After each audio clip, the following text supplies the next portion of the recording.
Hi hello guys, welcome back to my YouTube channel.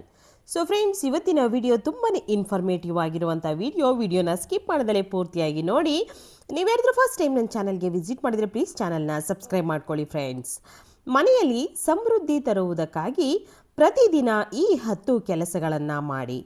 ಅನೇಕ ಬಾರಿ ಲಕ್ಷಾಂತರ ಪ್ರಯತ್ನಗಳ ನಂತರವೂ ಮನೆಯಲ್ಲಿ ಸಮೃದ್ಧಿ ಆಗುವುದಿಲ್ಲ. ಹೆಚ್ಚು ಶ್ರಮ ವಹಿಸಿದ ನಂತರವೂ ಯಶಸ್ಸು ಸಿಗುವುದಿಲ್ಲ ಮತ್ತು ಧನದ ಬೆಳವಣಿಗೆ ಆಗುವುದಿಲ್ಲ. ಜ್ಯೋತಿಷ್ಯ ಶಾಸ್ತ್ರದ ಪ್ರಕಾರ ಮನೆಯಲ್ಲಿ ಅನೇಕ ಬಾರಿ ನಕಾರಾತ್ಮಕ ಶಕ್ತಿ ಹೆಚ್ಚಾಗಿರುವ ಕಾರಣ ಅಥವಾ ದೇವಾನುದೇವತೆಗಳು ಮತ್ತು ಪಿತೃಗಳ ಆಶೀರ್ವಾದ ಇಲ್ಲದ ಕಾರಣ ಶಾರೀರಿಕ, ಮಾನಸಿಕ, ಆರ್ಥಿಕ ಮತ್ತು ಕುಟುಂಬ ಸಂಬಂಧಿತ ಸಮಸ್ಯೆಗಳನ್ನು ಎದುರಿಸಬೇಕಾಗುತ್ತದೆ. ಅನೇಕ ಬಾರಿ ಕೆಲಸಗಳು ಆಗುತ್ತದೆಯಂತೆಯೇ ಕೆಡುತ್ತವೆ. ಅಂತಹ ಸಂದರ್ಭದಲ್ಲಿ ನೀವು ಈ ಉಪಾಯಗಳನ್ನು ಅನುಸರಿಸಬಹುದು.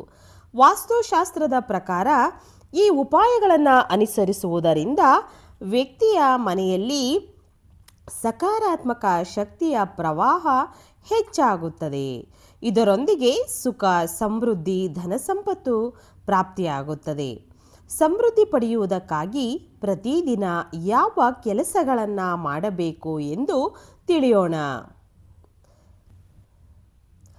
ಯಾವುದೇ ಮಾಂಗಲ್ಯ ಅಥವಾ ಶುಭ ಕೆಲಸಗಳಲ್ಲಿ ಕರ್ಪೂರದ ವಿಶೇಷ ಮಹತ್ವವಿದೆ ಎಂದು ನಂಬಲಾಗಿದೆ. ಮನೆಯಲ್ಲಿ ಕರ್ಪೂರ ಸುಡುವುದರಿಂದ ವಾಸ್ತುದೋಷ ಮತ್ತು ನಕಾರಾತ್ಮಕ ಶಕ್ತಿಯಿಂದ ಮುಕ್ತಿ ಸಿಗುತ್ತದೆ. ವಾರಕ್ಕೊಮ್ಮೆ ಕರ್ಪೂರ ಖಂಡಿತವಾಗಿಯೂ ಮನೆಯಲ್ಲಿ ಹಚ್ಚುವುದರಿಂದ ಸಕಾರಾತ್ಮಕ ಶಕ್ತಿ ಹೆಚ್ಚು ಉತ್ಪತ್ತಿ ಆಗುತ್ತದೆ. ಪ್ರಕೃತಿಯ ನಿಯಮ ಇದು.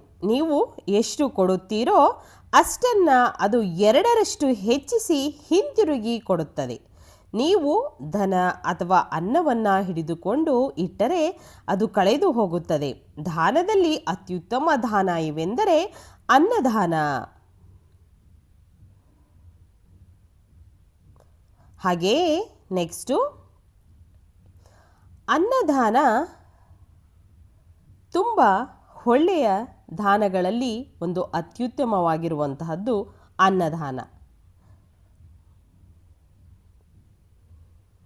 ಸಂಜೆಯ ಸಮಯದಲ್ಲಿ ಪೂಜೆ ಮಾಡುವಾಗ ಸಾಸಿವೆ ಎಣ್ಣೆಯ ದೀಪವನ್ನು ಹೊತ್ತಿಸಿ ಅದರಲ್ಲಿ 2 ಲವಂಗ ಹಾಕಿ ನೀವು ಬಯಸಿದರೆ ಈ ದೀಪವನ್ನು ಪ್ರತಿದಿನ ಪ್ರವೇಶದ್ವಾರದ 2 ಬದಿಯಲ್ಲೂ ಅಥವಾ 1 ಬದಿಯಲ್ಲೂ ಹೊತ್ತಿಸಬಹುದು. ಇದನ್ನು ಮಾಡುವುದರಿಂದ ದೇವಿ ದೇವತೆಗಳ ಜೊತೆಗೆ ಪಿತೃಗಳ ಆಶೀರ್ವಾದ ಸಿಗುತ್ತದೆ.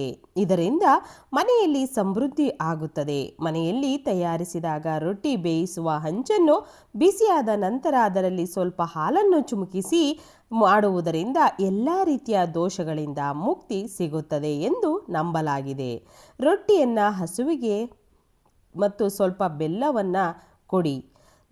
ಧಾನ್ಯವನ್ನು ಪಕ್ಷಿಗಳಿಗೆ ಕೊಡುವುದರಿಂದ ಇದರಿಂದ ಕುಂಡಲಿಯ ಎಲ್ಲ ದೋಷಗಳಿಂದ ಮುಕ್ತಿ ಸಿಗುತ್ತದೆ. ಇದರೊಂದಿಗೆ ಜೀವನದಲ್ಲಿ ಪ್ರಗತಿ, ಸುಖ, ಸಮೃದ್ಧಿ ಹೆಚ್ಚಾಗುತ್ತದೆ. ಹಾಗೆಯೇ ನೆಕ್ಸ್ಟು ಸೂರ್ಯಾಸ್ತ ಸಮಯದಲ್ಲಿ ಅಥವಾ ನಂತರದ ಕಸವನ್ನು ಗುಡಿಸಬಾರದು. ಇದನ್ನು ಮಾಡುವುದರಿಂದ ತಾಯಿ ಮಹಾಲಕ್ಷ್ಮಿಗೆ ಮನೆಯಿಂದ ಹೊರಟು ಹೋಗುತ್ತಾಳೆ. ಲಕ್ಷ್ಮಿಯ ವಾಸ ಇರುವುದಿಲ್ಲ, ದಾರಿದ್ರ್ಯ ಹಿಂಬಾಲಿಸುತ್ತದೆ ಎಂದು ಹೇಳಲಾಗುತ್ತದೆ. ಎಂದಿಗೂ ಬ್ರಾಹ್ಮಿ ಮುಹೂರ್ತ ಅಥವಾ ಸಂಜೆ ಕಾಲದಲ್ಲಿ ಕಸ ಗುಡಿಸಬಾರದು. ಗುಡಿಸುವ ಸಾಧನವನ್ನು ಅತಿಥಿಯ ದೃಷ್ಟಿಗೆ ಬೀಳದಂತೆ ಸ್ಥಳದಲ್ಲಿ ಇಡಬೇಕು. ಗುಡಿಸುವ ಸಾಧನ ಹಾಸಿಗೆ ಕೆಳಗೆ ಇಡಬಾರದು. ಮನೆಯಲ್ಲಿ ಸ್ವಚ್ಛ ಸುಂದರವಾಗಿ ಇರಿಸಿ. ಮನೆಯ 4 ಕೋಣೆಗಳನ್ನು ಸ್ವಚ್ಛವಾಗಿರಿಸಿ. ವಿಶೇಷವಾಗಿ ಈಶಾನ್ಯ, ಉತ್ತರ ಮತ್ತು ವಾಯುವ್ಯ ಕೋಣೆಗಳನ್ನು ಯಾವಾಗಲೂ ಖಾಲಿ ಮತ್ತು ಸ್ವಚ್ಛವಾಗಿರಿಸಿ. ಸ್ನಾನಗೃಹವನ್ನು ತೇವವಾಗಿರಿಸುವುದು ಆರ್ಥಿಕ ಸ್ಥಿತಿಗೆ ಉತ್ತಮವಲ್ಲ. ಬಳಸಿದ ನಂತರ ಅದನ್ನು ಬಟ್ಟೆಯಿಂದ ಒಣಗಿಸುವ ಪ್ರಯತ್ನ ಮಾಡಿ. ಭೋಜನ ತಟ್ಟೆಯನ್ನು ಯಾವಾಗಲೂ ಚಾಪೆ, ಪೀಠ ಅಥವಾ ಟೇಬಲ್ ಮೇಲೆ ಗೌರವದೊಂದಿಗೆ ಇಡಿ. ತಿನ್ನುವ ತಟ್ಟೆಯನ್ನು ಎಂದಿಗೂ ಒಂದು ಕೈಯಿಂದ ಹಿಡಿಯಬಾರದು. ಇದನ್ನು ಮಾಡುವುದರಿಂದ ಅನ್ನ ಪ್ರೇತಗೆ ಹೋಗುತ್ತದೆ. ಭೋಜನ ಮಾಡಿದ ನಂತರ ತಟ್ಟೆಯಲ್ಲಿ ಕೈ ತೊಳೆಯಬಾರದು. ಭೋಜನ ಮಾಡಿದ ನಂತರ ತಟ್ಟೆಯನ್ನು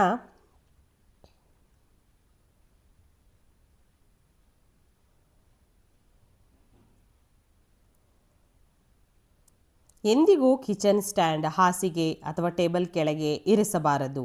ಭೋಜನಕ್ಕೂ ಮುನ್ನ ದೇವತೆಗಳ ಆಹ್ವಾನ ಖಂಡಿತವಾಗಿ ಮಾಡಿ. ಭೋಜನ ಮಾಡುವಾಗ ಮಾತುಕತೆ, ಕೋಪ ಮಾಡಿಕೊಳ್ಳಬಾರದು. ಭೋಜನವನ್ನು ಯಾವಾಗಲೂ ಪೂರ್ವ ಅಥವಾ ಉತ್ತರ ದಿಕ್ಕಿಗೆ ಮುಖ ಮಾಡಿ ಮಾಡಬೇಕು. ಮನೆಯಲ್ಲಿ ಪೂಜಾ ಮನೆ ಇಲ್ಲದಿದ್ದರೆ ಯಾವುದೇ ಜ್ಯೋತಿಷ್ಯ ಗ್ರಂಥದ ವಿಶೇಷ ಸಲಹೆಯನ್ನು ಪಡೆದು ಪೂಜಾ ಮನೆ ನಿರ್ಮಿಸಿ. ಅದು ಅನುಮತಿ ನೀಡಿದರೆ ವಾಸ್ತುಶಾಸ್ತ್ರಗಳನ್ನು ಸಂಪರ್ಕಿಸಿ. ಕೆಲವು ವ್ಯಕ್ತಿಗಳ ಕುಂಡಲಿಯ ಪ್ರಕಾರ ಮನೆಯಲ್ಲಿ ಪೂಜಾ ಮನೆ ಇರುವುದು ಹಾನಿಕರವಾಗಿರುತ್ತದೆ. ಯಾವುದೇ ದೇವಿ ದೇವತೆಯ ಒಂದಕ್ಕಿಂತ ಹೆಚ್ಚು ಮೂರ್ತಿ ಚಿತ್ರವನ್ನು ಇರಿಸಬಾರದು. ಪೂಜಾ ಮನೆಯ ಹೊರತಾಗಿ ದೇವಿ ಅಥವಾ ದೇವತೆಯ ಮೂರ್ತಿಯನ್ನು ಇಡಬಾರದು. ಮಾತಾ ಲಕ್ಷ್ಮಿ ಮತ್ತು ಕುಬೇರ ದೇವರ ಕೃಪೆ ಪಡೆಯುವುದಕ್ಕಾಗಿ ನಿಮ್ಮ ದಾನಪೆಟ್ಟಿಗೆ ಅಥವಾ ಹಣದ ಚೀಲದಲ್ಲಿ 3 ನಾಣ್ಯಗಳನ್ನು ಇರಿಸಿ. ಮನೆಯ ಮಂದಿರದಲ್ಲಿ ಕೆಂಪು ಬಟ್ಟೆಯಿಂದ 3 ನಾಣ್ಯಗಳನ್ನು ಕಟ್ಟಿ ತೂಗು ಹಾಕಬಹುದು. ಇದನ್ನು ಮಾಡುವುದರಿಂದ ಭಾಗ್ಯ ಹೆಚ್ಚಾಗುತ್ತದೆ, ಎಲ್ಲ ತೊಂದರೆಗಳಿಂದ ಮುಕ್ತಿ ಸಿಗುತ್ತದೆ. ಮೀನಿನ ಬೆಳ್ಳಿ ಮೂರ್ತಿಯನ್ನು ಮನೆಯಲ್ಲಿ ಇರಿಸುವುದು ಬಹಳ ಶುಭವೆಂದು ಹೇಳಲಾಗಿದೆ. ಇದರಿಂದ ಸುಖ, ಸಮೃದ್ಧಿ, ಧನ ಮತ್ತು ಉತ್ತಮ ಆರೋಗ್ಯ ಸಿಗುತ್ತದೆ. ಮನೆಯಲ್ಲಿ ಮೀನಿನ ಬೆಳ್ಳಿ ಮೂರ್ತಿ ಇರಿಸುವುದರಿಂದ ಮನೆಯಲ್ಲಿ ಶಾಂತಿ ಮತ್ತು ಸುಖ ಇರುತ್ತದೆ. ಮನೆಯ ವಸ್ತುಗಳನ್ನು ವಾಸ್ತು ಪ್ರಕಾರ ಏರಿಸಿ ಪ್ರತಿದಿನ ಮನೆಯನ್ನು ಸ್ವಚ್ಛಗೊಳಿಸಿ ಮತ್ತು ಪ್ರತಿದಿನ ಹರಿಪೂಜೆ ಮಾಡಿ. ಮನೆಯ ಹೊರಗೆ ಸ್ವಸ್ತಿ ಚಿಹ್ನೆಯನ್ನು ಬರೆಯಿರಿ ಮತ್ತು ಕುಂಕುಮ, ಹಳದಿ ಹಾಕಿ ದೀಪದಿಂದ ಆರತಿ ಮಾಡಿ. ಇದರೊಂದಿಗೆ ಪ್ರತಿದಿನ ಬೆಳಿಗ್ಗೆ ಮತ್ತು ಸಂಜೆ ಕರ್ಪೂರ ಸುಡಿ. ಮನೆಯ ವಾತಾವರಣ ಸುಗಂಧಿತವಾಗಿಗೊಳಿಸಿ. ಯಾರು ನಿತ್ಯ ಹರಿಯ ಪೂಜೆ ಮಾಡುತ್ತಾರೋ ಅವರ ಮನೆಯಲ್ಲಿ ಲಕ್ಷ್ಮಿ ನೆಲೆಸುತ್ತಾಳೆ. ಅರಳಿ ಮರದಲ್ಲಿ ದೇವತೆಗಳ ವಾಸವಿದೆ. ಅರಳಿ ಮರವನ್ನು ಶನಿವಾರ ಮಾತ್ರ ಮುಟ್ಟಬೇಕು. ಶನಿವಾರ ಅರಳಿ ಮರಕ್ಕೆ ಕಪ್ಪು ಎಳ್ಳು, ಕಚ್ಚಾ ಹಾಲು, ಗಂಗಾಜಲ, ಜೇನುತುಪ್ಪ, ಬೆಲ್ಲ, ಬೆಳ್ಳಿ ಪಾತ್ರೆಯಲ್ಲಿ ಹಾಕಿ ಅರ್ಪಿಸಿ ಸಾಸಿವೆ ಎಣ್ಣೆಯ ದೀಪವನ್ನು ಬೆಳಗಿಸಿ. ಈ ಕೆಲಸವನ್ನು ಪ್ರತಿ ಶನಿವಾರ ಮಾಡುತ್ತಾ ಹೋದರೆ ಯಶಸ್ಸು ಖಂಡಿತವಾಗಿಯೂ ಸಿಗುತ್ತದೆ. ಆಯುಷು, ಆರೋಗ್ಯ ನಿಧಾನವಾಗಿ, ನಿಮ್ಮ ದೌರ್ಬಲ್ಯ ಎಲ್ಲ ದೂರವಾಗಿ. ಅರಳಿ ಮರದ ಬುಡದಲ್ಲಿ ಎಣ್ಣೆ ದೀಪ ಹೊತ್ತಿಸಿದ ನಂತರ ಮನೆಗೆ ಹಿಂತಿರುಗಿ ಬನ್ನಿ. ಹಿಂದಕ್ಕೆ ತಿರುಗಿ ನೋಡಬಾರದು. ನಿಮ್ಮ ಧನ ಲಾಭದೊಂದಿಗೆ ಕೆಟ್ಟ ಹೋದ ಕೆಲಸಗಳು ಎಲ್ಲವೂ ಕೂಡ ಆಗುತ್ತವೆ. ಸಂಧ್ಯಾ ಕಾಲದಲ್ಲಿ ಅನಿಷ್ಟ ಶಕ್ತಿಗಳು ಬಲವಾಗುವ ಕಾರಣ ಈ ಕಾಲದಲ್ಲಿ ಕೆಳಕಂಡ ವಿಷಯಗಳು ನಿಷೇಧಿಸಲಾಗಿದೆ. ಚಿನ್ನ ತರುವುದು, ಕುಡಿಯುವುದು, ಗಾಡಿಗಳನ್ನು ಕೊಡುವುದು, ಜಗಳ ಆಡುವುದು, ಕೆಟ್ಟ ಪದ, ಅಸತ್ಯ ಮಾತುಗಳು, ಕೋಪ ಮಾಡುವುದು, ಶಾಪ ಕೊಡುವುದು, ಪ್ರಯಾಣಕ್ಕೆ ಹೊರಡುವುದು, ಶಪಥ ತೆಗೆದುಕೊಳ್ಳುವುದು, ಧನ ತೆಗೆದುಕೊಳ್ಳುವುದು, ಅಳುವುದು, ವೇದ ಮಂತ್ರಗಳ ಬಗ್ಗೆ ಶುಭ ಕಾರ್ಯ ಮಾಡುವುದು, ಹರಿಯ ಮೇಲೆ ನಿಲ್ಲುವುದು, ಮೇಲಿನಿಯ ನಿಯಮಗಳನ್ನು ಪಾಲಿಸದಿದ್ದರೆ ಇಲ್ಲಿ ಮತ್ತೊಂದು ಸಮೃದ್ಧಿ ಸಿಗುತ್ತದೆ. ವ್ಯಕ್ತಿ ಅನೇಕ ರೀತಿಯ ಸಂಕಟಗಳಿಗೆ ಗುರಿಯಾಗುತ್ತಾನೆ. ಎಲ್ಲಿ ಮದ್ಯ ಸೇವನೆ, ಸ್ತ್ರೀ ಅಪಮಾನ, ತಮಾಸಿಕ ಭೋಜನ, ಅನೈತಿಕ ಕೃತ್ಯ ಮಹತ್ವ ನೀಡಲಾಗುತ್ತದೆಯೋ ಅಲ್ಲಿ ಸಮೃದ್ಧಿ ಹೋಗುತ್ತದೆ. ಮನೆಯ ಸ್ತ್ರೀಯನ್ನು ಗೌರವಿಸಿ. ದಕ್ಷಿಣ ದಿಕ್ಕಿಗೆ ಕಾಲು ಮಾಡಿ ಮಲಗಬಾರದು. ಶರ್ಟ್ ಮತ್ತು ಪ್ಯಾಂಟನ್ನು ಜೇಬು ಹರಿದಿದ್ದರೆ ಅದನ್ನು ತಿದ್ದಿಸಿ ಹಣವನ್ನು ಪ್ಯಾಂಟಿನ ಹಿಂದಿನ ಜೇಬಿನಲ್ಲಿ ಇರಿಸಬಾರದು. ಯಾವುದೇ ರೀತಿಯ ಮದ್ಯಪಾನ ಮಾಡಬಾರದು. ಸುಳ್ಳು ಹೇಳುತ್ತಾ ಇರುವುದರಿಂದ ಸಮೃದ್ಧಿ ಹೋಗುತ್ತದೆ. ಹಲ್ಲುಗಳನ್ನು ಚೆನ್ನಾಗಿ ಸ್ವಚ್ಛ ಮತ್ತು ಹೊಳಪಾಗಿರಿಸಿ. ಮನೆಯಲ್ಲಿ ಎಲ್ಲೆಡೆ ಗಂಧವನ್ನು ಹರಡುವ ಕೆಲಸ ಮಾಡಬಾರದು. ಉಗುರು ಮತ್ತು ಕೂದಲು ಬೆಳೆಸಿ ಇಡಬಾರದು.